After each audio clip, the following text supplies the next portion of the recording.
Ceci est un livre audio autogénéré par Google. Remerciements. Cyril Bossy pour son aide précieuse. Jean-Pierre Andrevon pour ses encouragements. Je dédie ce livre à ma femme Elisabeth pour son soutien, et à mon fils Clément qui adore les films historiques de Ridley Scott.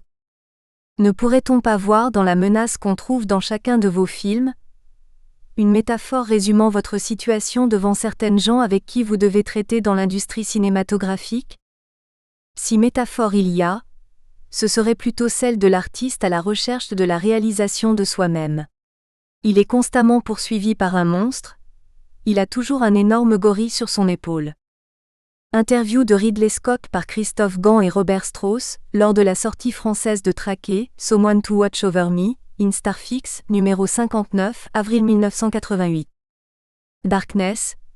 Il n'est qu'un seul leurre pour piéger une aussi répugnante bonté, un appât qui porte à tout coup. Blix, quel peut être cet appât, maître? Enseignez-moi. Darkness, l'innocence. L'innocence. Extrait du dialogue d'ouverture de Legend. Avant-propos.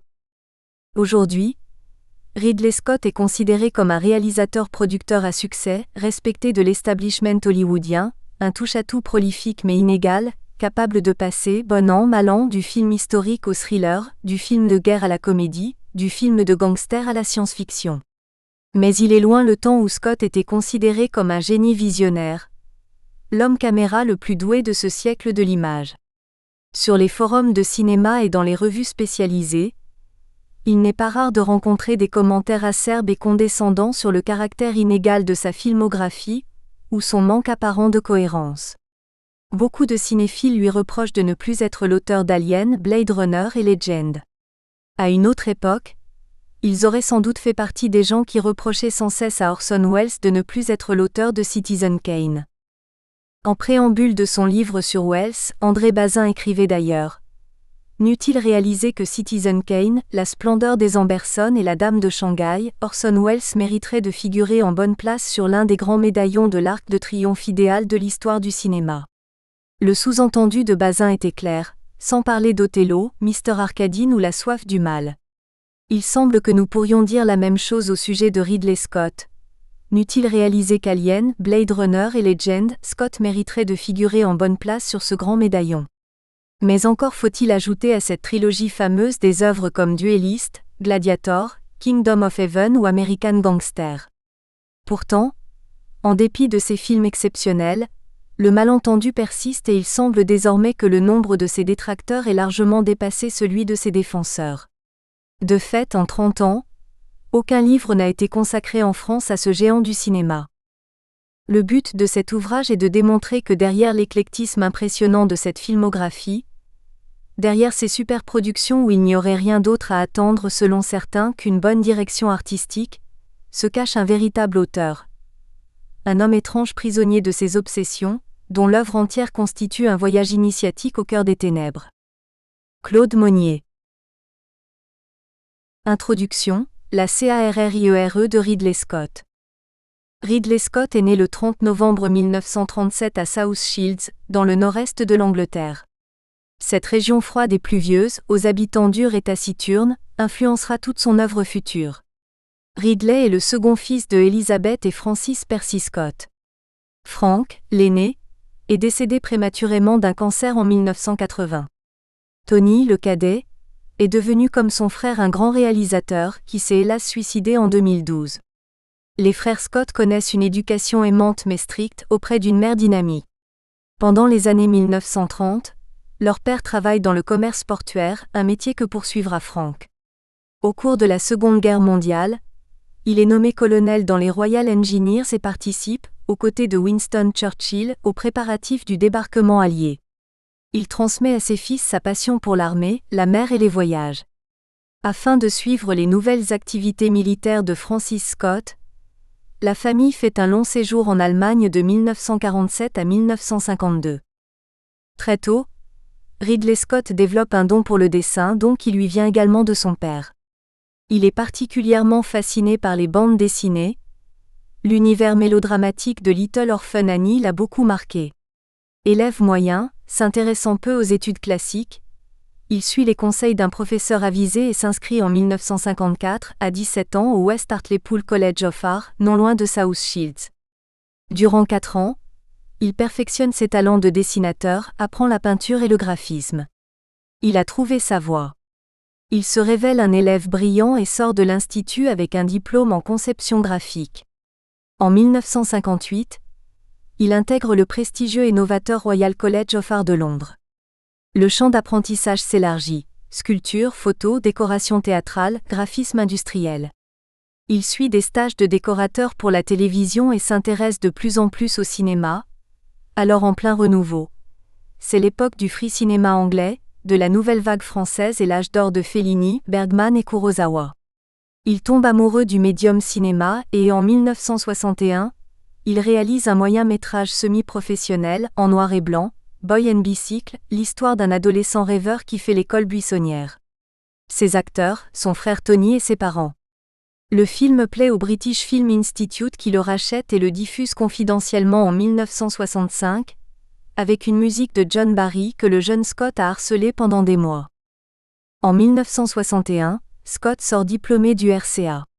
Il pourrait devenir graphiste professionnel, mais il préfère s'orienter vers la télévision, espérant secrètement par la suite devenir réalisateur de cinéma.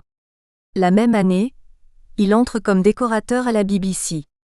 Cette dernière l'autorise à faire un voyage d'études à New York, où il travaille d'abord comme photographe publicitaire chez Bob Drew Associates, puis comme monteur chez Time Life Inc., aux côtés des célèbres documentaristes Richard Leacock et Dea Pennebaker, deux modes d'expression différents dont ses futurs films feront la synthèse.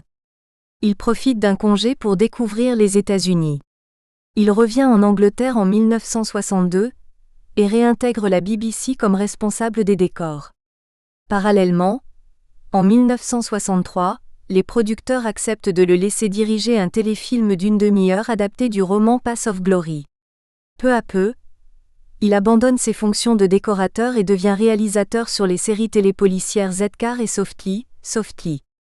Il finit par quitter la BBC en 1968 pour se consacrer à la publicité, un secteur alors en pleine expansion et techniquement plus expérimental que le téléfilm.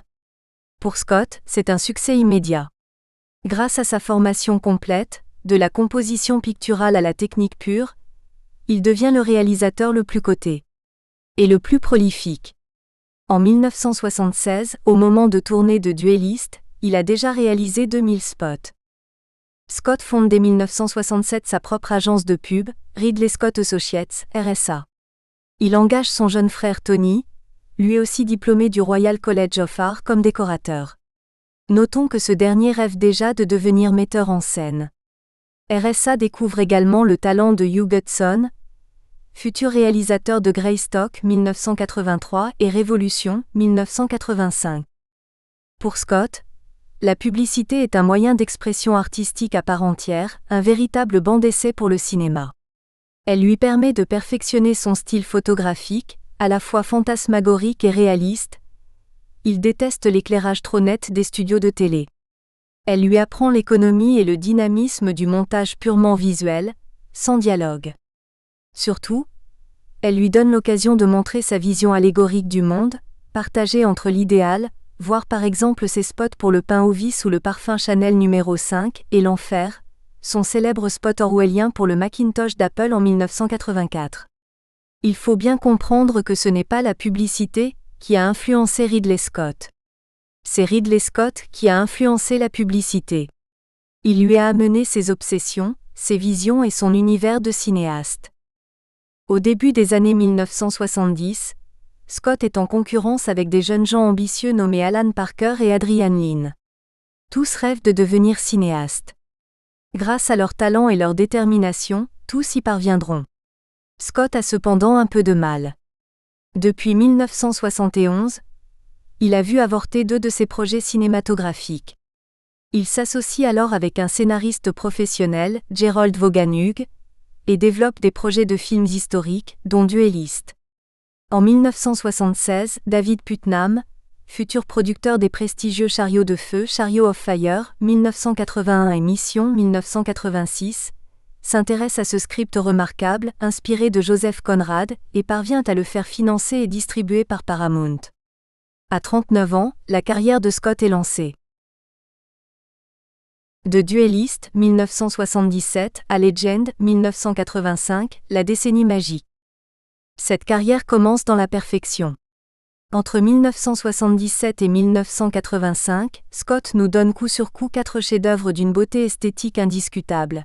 Duelist, The Duelist, 1977, Alien, Le 8e passager, Alien 1979, Blade Runner, 1982 et Legend, 1985.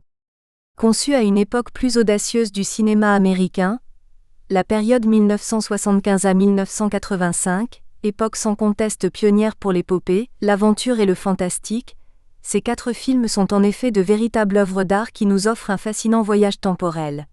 2 plongeons dans le passé lointain encadrant 2 sauts vers l'avenir. Ce voyage débute en 1800, sous l'ère napoléonienne. Pour un premier film de jeune cinéaste, Duelist est un véritable coup de maître qui frappe d'emblée par sa beauté picturale, digne du Barry Lyndon, 1975 de Stanley Kubrick. Mais c'est une beauté sombre, entièrement au service du duel furieux et obsessionnel entre 2 officiers de l'empereur, Armand Dubert, Kiss Carradine, et Gabriel Ferro, Harvey Keitel. Pour une obscure question d'honneur, Dubert est en effet persécuté pendant 16 ans par Ferro, qui ne cesse de le provoquer en duel à travers toute l'Europe. Loin d'être académique, ce récit insolite nous amène en fait vers les rives du conte et de l'allégorie. Où qu'il aille, un homme n'a de cesse d'affronter son démon personnel ou, si l'on se réfère à la symbolique psychanalytique de Carl Jung, son ombre. Après Duelist, primé au Festival de Cannes de 1977 dans la catégorie Première œuvre, Scott souhaite continuer son exploration du passé, cette fois du côté de la légende, avec une adaptation de Tristan et Iseult. Mais la vision de la guerre des étoiles, Star Wars 1977, de George Lucas le bouleverse. Il comprend soudain que son rêve médiéval est dépassé et que la science-fiction est le nouveau Zeitgeist, l'esprit du temps. Fasciné par le magazine de BD Métal hurlant, « Bon sang! Pourquoi ne fait-on pas des films comme ça ?» s'exclame-t-il à l'époque, comme une profession de foi. Scott avait déjà tenté juste avant Star Wars d'orienter Tristan et Iseult vers la fantasy intemporelle en replaçant l'histoire dans un rétro-futur médiéval et apocalyptique. Mais insatisfait du résultat, il préfère accepter une proposition de la Fox, un projet d'horreur et de science-fiction conçu par Dan O'Bannon, Alien. C'est pour Scott un bond prodigieux vers le futur, a priori aux antipodes de Duelist. Mais a priori seulement. Ne retrouvons-nous pas en effet, au cœur de cet espace sidéral ténébreux, le démon persécuteur et le malaise du premier film ? Mieux, si Dubert affronte symboliquement son inconscient dans Duelist, cet inconscient prend littéralement forme dans Alien. C'est bien cela qui en fait l'un des films les plus terrifiants de l'histoire du cinéma. La caméra de Scott, par l'entremise de la créature de Giger et du design organique des décors. Le vaisseau Nostromo, la planète hostile, la gigantesque épave extraterrestre en forme de serpent, explore notre cerveau reptilien pendant 2 heures, c'est-à-dire qu'elle filme à la source notre peur, notre violence et notre sexualité telles qu'elles peuvent apparaître, débridées et déformées dans l'inconscient. Le spectacle est à la fois répulsif et fascinant, comme lorsque, enfants, nous pénétrions en imagination dans une grotte de contes. Triomphe au box-office de 1979, classique instantané, Alien est aussi, comme bien des films du cinéaste, un révélateur de stars, ici en l'occurrence Sigourney Weaver. En 1982, l'exploration du futur se poursuit avec plus d'ampleur encore. Galvanisé par Alien, Scott est bien décidé à réaliser un nouveau classique de la science-fiction, créant ainsi un diptyque d'anthologie. Cela aurait dû être Dune, produit par Dino De Laurentiis, d'après le célèbre roman de Frank Herbert paru en 1965. Mais Scott se lasse de la lenteur de la préparation, ainsi que des similitudes avec le premier Star Wars, la planète désertique, le futur féodal. Ce sera donc Blade Runner, une production Warner, d'après un roman de Philip K. Dick paru en 1968, Les androïdes rêvent-ils de moutons électriques ? The Androids Dream of Electric Sheep. Dans ce nouveau récit futuriste, le chasseur de primes Rick Deckard, Harrison Ford, est une autre figure de persécuteur cherchant à détruire des androïdes dont le seul crime est d'être trop humains. Leur chef est interprété par un inoubliable Rutger Hauer. C'est le même monde maudit que dans Alien, mais vu cette fois de la Terre. Une terre damnée où s'étale la cité la plus monstrueusement belle jamais conçue pour un film. Les fans de science-fiction sont immédiatement conquis et fascinés par ce rétro-futur, entre trench-coat et voitures volantes, par ce Los Angeles sous pression étouffant infernal, dans lequel, étrangement, on aimerait vivre. Mais le grand public à l'époque n'a pas apprécié ce futur noir, le trouvant trop déprimant et ennuyeux. L'œuvre ne prendra son statut de classique qu'en vidéo. 3 ans plus tard, Scott achève son ambitieux voyage temporel dans la forêt de Legend, un conte de fées écrit par le romancier William Hjortsberg qui relate le combat d'un jeune ermite, Tom Cruise, et d'une princesse, Mia Sara, contre Darkness, le seigneur des ténèbres, Tim Curry. Cette production universelle lui permet de caresser son rêve de Moyen Âge, tout en satisfaisant pleinement son désir de fantasy intemporelle, désir laissé en suspens, on l'a vu, en 1977. Malgré les difficultés du tournage, Legend est donc un aboutissement pour Scott. Jamais le cinéaste ne s'est laissé emporter à ce point dans son délire esthétique et démiurgique, recréant brindille par brindille une gigantesque forêt avec falaises et sous-bois, l'éclairant d'un soleil artificiel plus puissant que le vrai et la noyant dans les ténèbres au moment désiré. C'est sans nul doute l'un des plus beaux décors de l'histoire du cinéma. Par sa volonté de recréer totalement un monde et de raconter le conte des contes, le film est aussi l'un des plus ambitieux des années 1980. Chaque artiste présent sur le projet a réalisé son chef-d'œuvre, que ce soit Asheton Gorton au décor, Alex Thompson à la photographie, Rob Bottin au maquillage ou Jerry Goldsmith à la musique. Et ce cadeau magnifique, plein de fraîcheur, d'humour et de grandeur, les spectateurs une fois encore n'en ont pas voulu, laissant Scott dévasté, devant remettre sa vie de cinéaste en question. Il est certain que si Scott avait pris sa retraite en 1985, nous aurions la plus parfaite des filmographies. Mais hormis Alien, ses premières œuvres ont été des échecs au box-office, peut-être en raison de leur beauté trop contemplative pour le spectateur lambda. Legend sortira d'ailleurs aux États-Unis dans une version tronquée sans la musique de Goldsmith. Si bien que Scott a dû redescendre sur Terre et ajuster sa vision à des sujets plus prosaïques. Mais c'est aussi cela qui est passionnant. Observez comment le cinéaste a adapté sa vision poétique au monde contemporain. De Traqué, 1987, à Armes égales, 1997, retour à la réalité. C'est ainsi que début 1988, nous découvrons en France Traqué, Someone to Watch Over Me, 1987. Produit par Columbia, où un policier de banlieue, Tom Berenger, vit un amour impossible avec une dame de la haute société new-yorkaise, Mimi Rogers, qu'il doit protéger d'un dandy psychopathe. Le film passe hélas inaperçu, mais les fans de Ridley Scott y voient à raison une love story sublime, un Tristan et Iseult moderne. Classe et classique, comme l'écrit alors Nicolas Boukrieff dans le magazine Starfix. Dans sa défense passionnée du film, le jeune critique poursuit « Traqué est donc un film majeur dans l'œuvre de Ridley Scott. Parce que, plus que jamais, le metteur en scène de Blade Runner y avoue sa peur du réel, son impossibilité à quitter son univers de peintre, cinéaste et architecte, son désir fou de devenir pur regard. Un regard écarquillé sur le monde, partagé entre morale et désir, entre synthèse et imaginaire. Un propos qui traduit bien le culte inconditionnel dont le cinéaste fait l'objet à l'époque auprès des jeunes cinéphiles. Puis vient Black Rain, en 1989, une commande luxueuse de Paramount, avec Michael Douglas et Andy Garcia. Si les critiques accordent peu d'attention à ce thriller dans lequel un policier véreux de New York se rachète en poursuivant au Japon un yakuza faux-monnayeur, les fans voient là leur première pomme de discorde. Certains regrettent les clichés du scénario, notamment le happy end convenu, et l'absence de complexité psychologique, d'autres se concentrent exclusivement sur la splendeur visuelle de l'œuvre. La cassure vient sans nul doute de ce film. Après lui, en effet, Ridley Scott devient l'ancien créateur d'Alien et Blade Runner, et plus aucun film par la suite ne fera l'unanimité parmi les cinéphiles ou même les fans de la première heure. Le Starfix de l'époque titre d'ailleurs avec angoisse « Ridley Scott est-il fini ?» Si les années 1990 s'ouvrent avec le coup de cœur de Thelma et Louise, 1991, superbe road movie féministe avec Suzanne Sarandon et Gina Davis, qui surprend les non-connaisseurs de Scott par son humanité et son émotion, la suite de la décennie est jugée décevante. En 1992, l'hommage grandiose de Scott à Christophe Colomb 1492, Christophe Colomb 1492, Conquest of Paradise, laisse de marbre le public américain, mais pas l'européen, sans doute en raison de l'anglais maladroit de Gérard Depardieu dans le rôle-titre et du trop grand didactisme du scénario, notamment dans la première demi-heure.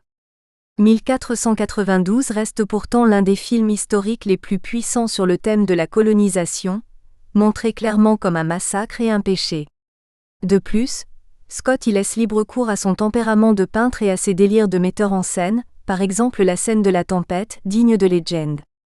Cette superproduction indépendante, principalement financée par des capitaux européens, est l'une de ses œuvres les plus ambitieuses et les plus personnelles. L'échec commercial du film fragilise une nouvelle fois la position du cinéaste à Hollywood. Ses projets ne se concrétisent pas, comme Pancho's War sur la révolution mexicaine, ou Crisis in the Hot Zone, un thriller scientifique sur la propagation d'un virus de type Ebola avec Jodie Foster et Robert Redford.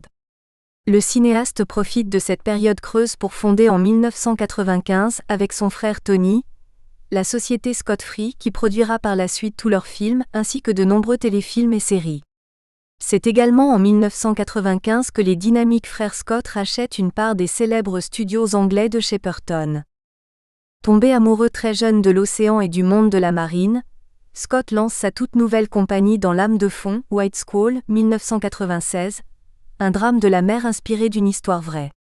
Se déroulant en 1961, le film retrace le voyage initiatique et mortel d'une poignée d'adolescents et de leur mentor, Jeff Bridges, à bord d'un magnifique voilier. Même si la mer a rarement été aussi bien filmée, le scénario reste assez conventionnel, reposant sur un classique apprentissage de la camaraderie et du courage, et sur une fin larmoyante où les élèves paient leur tribut à leur nouveau père. L'absence d'originalité, le manque de tension, sauf lors de la tempête finale, morceau de bravoure effrayant, et le faible charisme des jeunes interprètes expliquent sans doute l'échec commercial du film.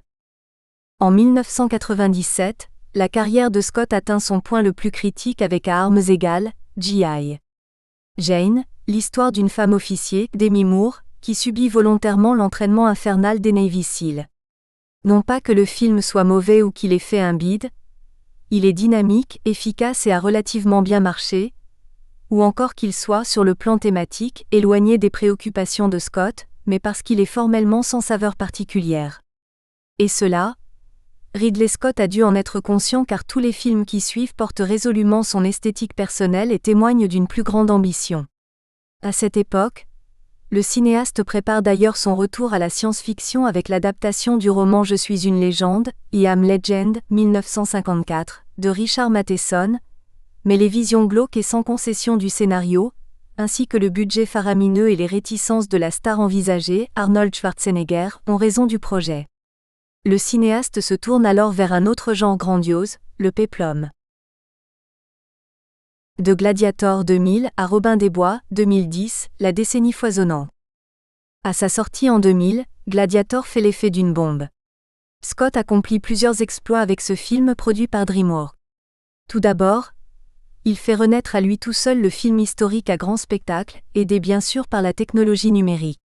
De 3 2004 à Agora 2009, tous s'en inspireront. Ensuite, le cinéaste retrouve ce passé qui le fascine ainsi que son esthétique flamboyante de 1492, mais cette fois avec un scénario parfait et un acteur charismatique qui met tout le monde d'accord. Russell Crowe. De plus, le cinéaste se permet d'ouvrir son film avec l'une des plus belles batailles de l'histoire du cinéma. Enfin, il relance sa carrière en réalisant un vrai classique populaire, c'est-à-dire un film qui s'inscrit instantanément dans la mémoire collective, que tout le monde a vu et revoit avec le même plaisir, et qui symbolise pour longtemps un genre, comme la chevauchée fantastique, Stagecoach, 1939, de John Ford pour le western ou Le Parrain, The Godfather, 1972, de Francis Ford Coppola pour le film de gangster. L'Oscar du meilleur film pour Gladiator est pleinement justifié et confirme aux yeux de tous que Scott n'est pas un achat has-been. S'il n'est pas le meilleur film du cinéaste, Alien, Blade Runner ou Kingdom of Heaven version longue peuvent davantage prétendre à ce titre. Gladiator est son film le plus exaltant et peut-être son plus émouvant. Scott entame avec Gladiator une décennie foisonnante. Comme Steven Spielberg ou Clint Eastwood à la même époque, il retrouve son dynamisme et réalise alors quasiment un grand film par an. La plus improbable de ses réussites est Hannibal, 2001, avec Anthony Hopkins et Julianne Moore, suite du Silence des agneaux, The Silence of the Lambs, 1990 de Jonathan Demme. Ce nouveau film relate la traque du célèbre tueur anthropophage Hannibal Lecter caché en Italie. Une entreprise commerciale typique de son producteur Dino De Laurentiis, certes, mais pervertie par une esthétique précieuse, en contradiction ironique avec l'horreur des situations, et une thématique personnelle, La Belle et la Bête comme dans Legend ou Alien. En 2002, La chute du faucon noir, Block Hawk Down, une production Bruckheimer avec entre autres Josh Hartnett, Ewan McGregor, Eric Bana et Sam Shepard, relate la douloureuse débâcle des Rangers à Mogadiscio en 1993. Scott offre au film de guerre un classique instantané, aussi réaliste et éprouvant que pouvait l'être Alien dans le genre de la science-fiction horrifique, ou Lame de fond dans le genre de l'aventure maritime. Comme eux, La chute du faucon noir est un film choral où les personnages se font exterminer par une entité insaisissable. Obstiné, Scott enfonce pleinement le clou sur le thème du sacrifice martial, réussissant là où il avait échoué avec armes égales. Comme pour Gladiator, le cinéaste est nommé aux Oscars dans la catégorie meilleur réalisateur, mais ne l'obtient pas. En 2003, Scott se voit remettre l'insigne de chevalier par la reine Elisabeth, en reconnaissance de son apport au cinéma britannique. La même année, profitant de la longue préparation nécessaire à son nouveau projet épique avec Russell Crowe, il réalise pour Warner Les Associés, Matchstick Men. Il s'agit d'une comédie sophistiquée avec Nicolas Cage, excelle dans le rôle d'un arnaqueur complexé pris à son propre piège. Par son esthétique délibérément aseptisée et étouffante, égratignant le rêve américain, le film prolonge savoureusement le début de Thelma et Louise. Évidemment, sujet oblige, on ne retrouve pas dans cette satire la beauté et l'ampleur que l'on attend du cinéaste. Mais le film n'en reste pas moins une réussite dans son genre. Entre-temps, le projet Tripoli échoue, la Fox l'ayant jugé trop risqué sur le plan commercial. Le studio accepte toutefois de réemployer Scott et sa grande équipe pour un autre rêve du cinéaste. Un film sur les croisades. Esthétiquement aussi beau, voire plus que Gladiator, Kingdom of Heaven, 2005, est plus complexe sur le plan thématique, malgré le moindre charisme d'Orlando Bloom par rapport à Russell Crowe. Après la chute du faucon noir, le film confirme la vision politique pessimiste de Scott sur le monde contemporain. D'où peut-être son échec immérité au box-office, en plus d'un montage sale qui saccage le métrage original heureusement restauré en DVD. Cette vision politique de Scott est clairement post-11 septembre. Elle se tourne vers la source du problème, la pauvreté et les tensions religieuses en Afrique et au Proche-Orient. Mais politique ou pas, Kingdom of Heaven est avant tout un grand film de chevalerie et d'imagerie médiévale, vieille obsession du cinéaste, le vrai chef-d'œuvre de Scott pendant cette formidable décennie. En 2005, le cinéaste co-réalise également avec sa fille Jordan le court-métrage Jonathan, avec David Thewlis, pour l'anthologie Les Enfants Invisibles, All the Invisible Children, financée par l'UNICEF.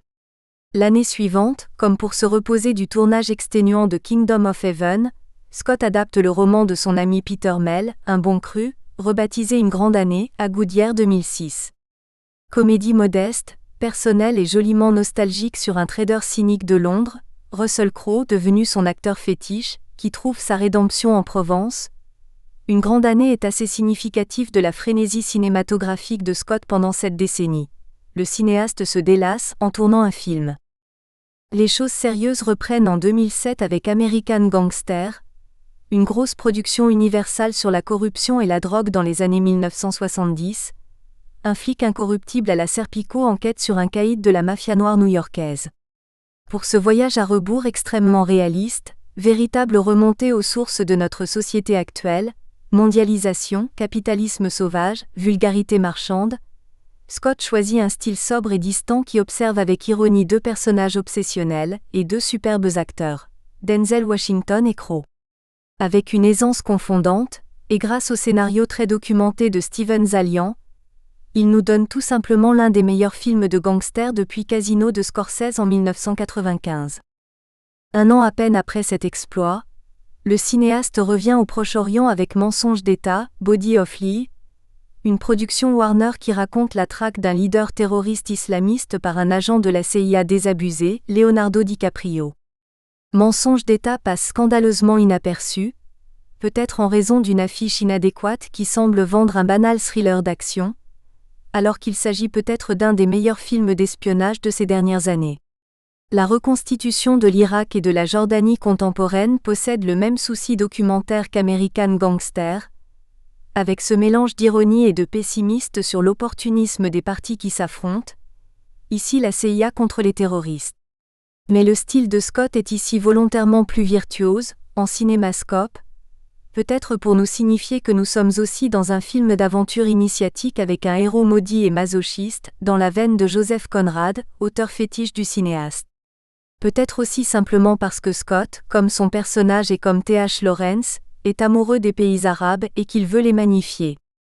Après cet excellent diptyque politique sur la damnation et la corruption des âmes contemporaines, Scott a choisi de clore cette décennie foisonnante par un retour à la légende et à la chevalerie.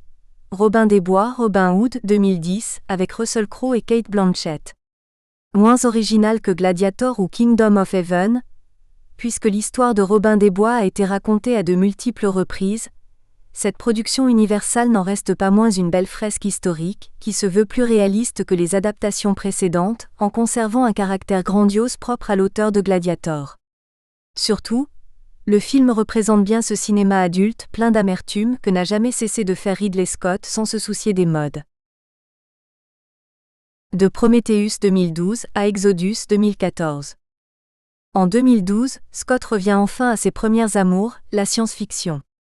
Le vieux maître, âgé de 75 ans mais toujours infatigable, semble désormais vouloir se mesurer à son passé, en réalisant pour la Fox une préquelle 3D à Alien avec les stars montantes Noomi Rapace et Michael Fassbender. Prometheus devient ainsi le film le plus attendu de son auteur. À sa sortie, malgré son succès public, Prometheus divise plus que jamais les fans. Certains dénoncent la caractérisation trop sommaire des personnages secondaires ainsi que la structure trop elliptique du récit, conçue comme une introduction à une nouvelle saga. D'autres vantent en revanche la perfection visuelle du film, la puissance de ses images. Avec Prometheus, et c'est ce qui est réjouissant, Ridley Scott redevient un cinéaste-dessinateur et il faut voir ce film avant tout comme une BD cinématographique, pleine de vignettes extravagantes. Mais Prometheus est également un film d'auteur, un film de cinéaste avant d'être un film de studio, où les obsessions étranges, sans concession de Scott agressent régulièrement le spectateur. Nous y reviendrons bien sûr en cours d'ouvrage. Si le film est moins envoûtant qu'Alien et Blade Runner, c'est peut-être parce que sa direction artistique est délibérément plus froide, peut-être aussi tout simplement parce que sa musique n'est pas signée Jerry Goldsmith ou Vangelis. Selon une méthode éprouvée au cours de la décennie précédente, Scott ne s'appesantit pas sur le sort de son dernier-né et enchaîne directement avec le tournage d'un nouveau film, à l'échelle plus modeste, Cartel, The Counselor 2013.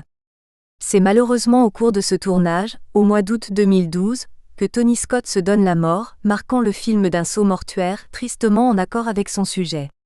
Écrit directement pour l'écran par le grand romancier Cormac McCarthy, Cartel est en effet un film noir contemporain, en hommage à ceux réalisés dans les années 1940, n'y manque pas la femme fatale qui berne tout le monde et échappe à l'hécatombe.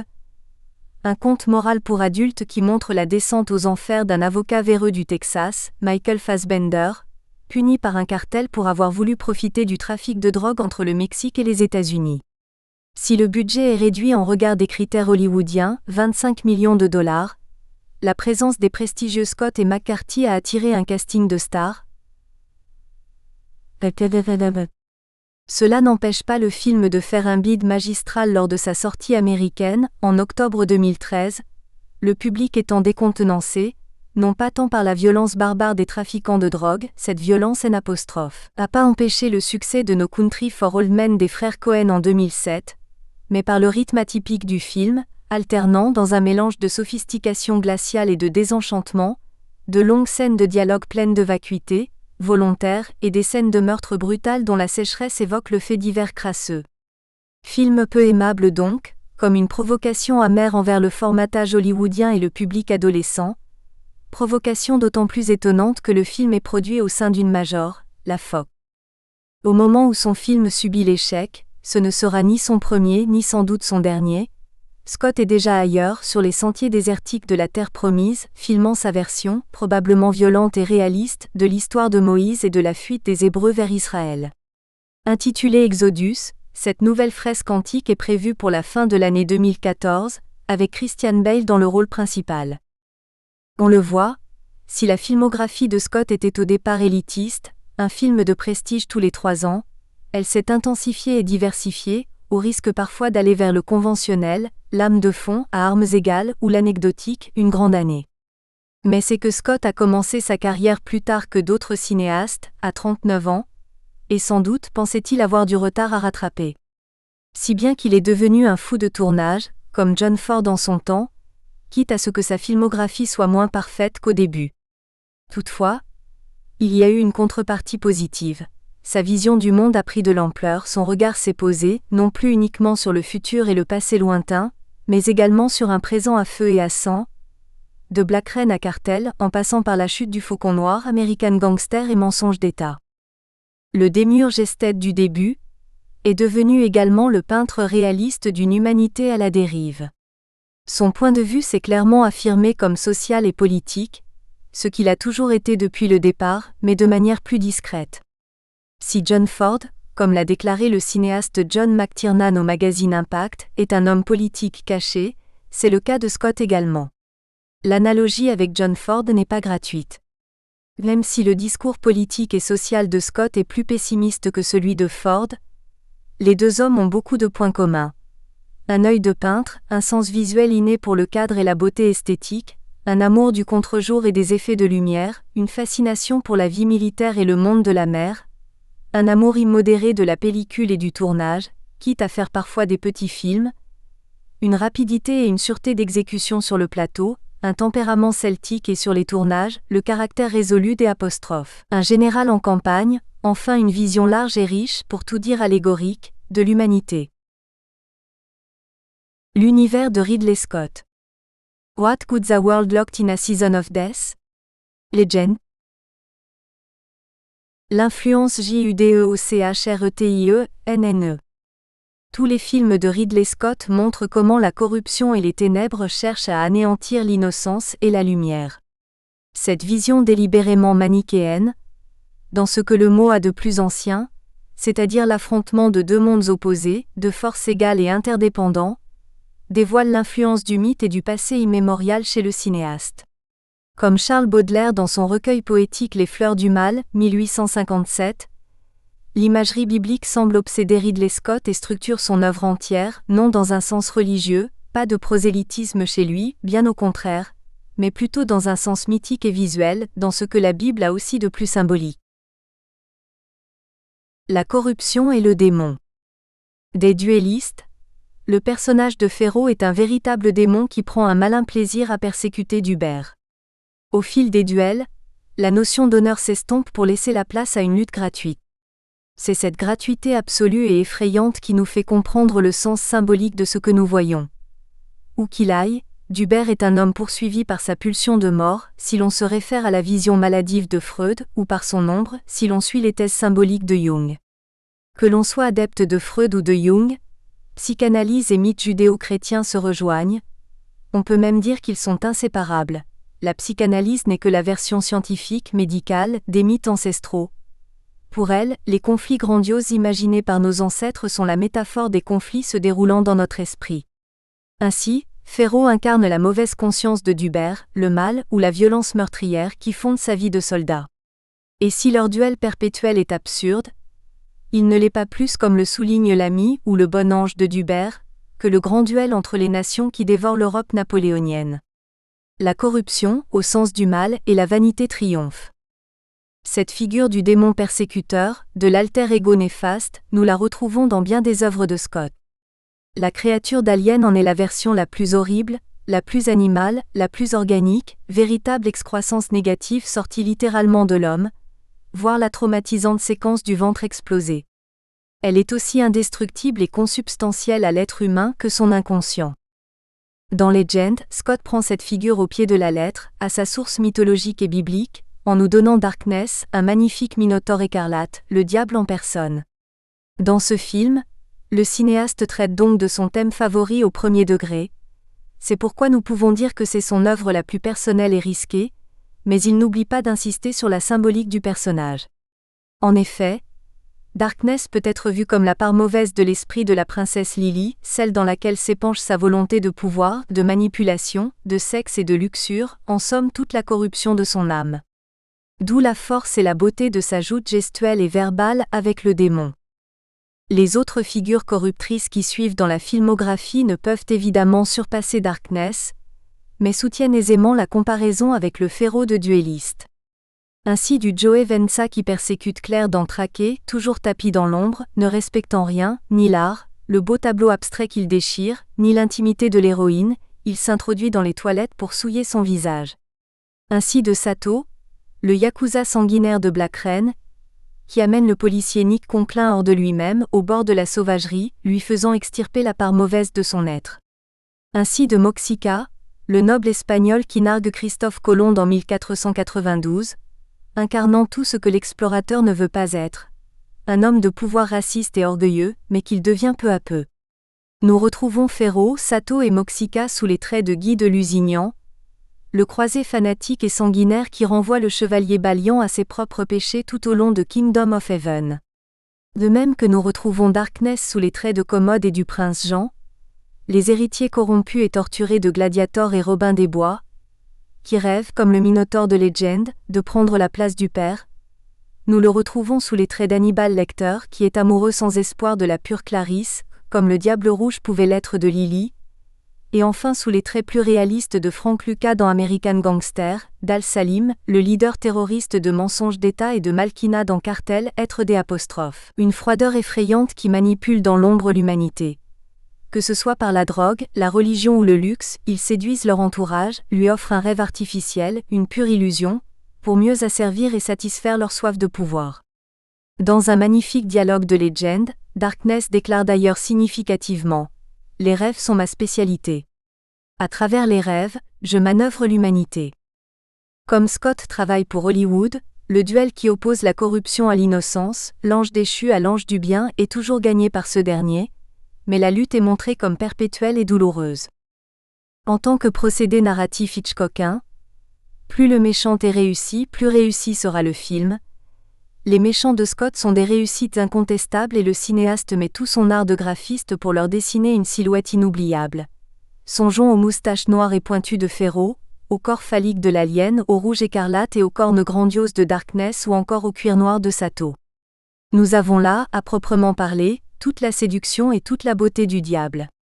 Mais si ces anges déchus, ces damnés, sont inoubliables, c'est aussi parce que le cinéaste les ressent profondément comme le reflet allégorique de nous-mêmes, la part mauvaise, corruptrice qui nous attire. L'œuvre de Scott oscille sans cesse entre les concepts de Freud et ceux de Jung, mais si l'on devait choisir entre ces deux frères ennemis, ces jumeaux, de la psychanalyse, on pourrait dire que le cinéaste se rapproche davantage de la vision symbolique de Jung que de celle plus clinique de Freud, sauf, nous le verrons dans Alien. Ces méchants sont en effet la parfaite illustration cinématographique du concept jungien de l'ombre, c'est-à-dire qu'ils sont la projection de la part enfouie des héros, de leur potentialité dans le négatif, une projection en forme de déni que les héros opèrent inconsciemment sur un individu qui les gêne, d'où leur trouble et leur attirance mal assumée face à ces miroirs d'eux-mêmes. Ce n'est pas un hasard si la plus belle scène jamais filmée par Scott, aussi bien esthétiquement que symboliquement, est celle de la princesse Lily se laissant peu à peu envoûter et transformer par son double, une danseuse des ténèbres sans visage, au cours d'une valse sensuelle et frénétique. L'enfer. Autre thème judéo-chrétien, inspiré par les croyances gréco-latines sur un royaume souterrain habité par les morts, l'enfer devient chez Scott une réalité visible. Comme si le monde s'était renversé pour laisser ce lieu de damnation s'étaler à la surface de la Terre. Ce qui impressionne le plus dans la trilogie que forment Alien, Blade Runner et Legend, c'est la vision dantesque et tortueuse du cinéaste, ce décor sombre, grandiose et enchevêtré qu'il offre à notre regard.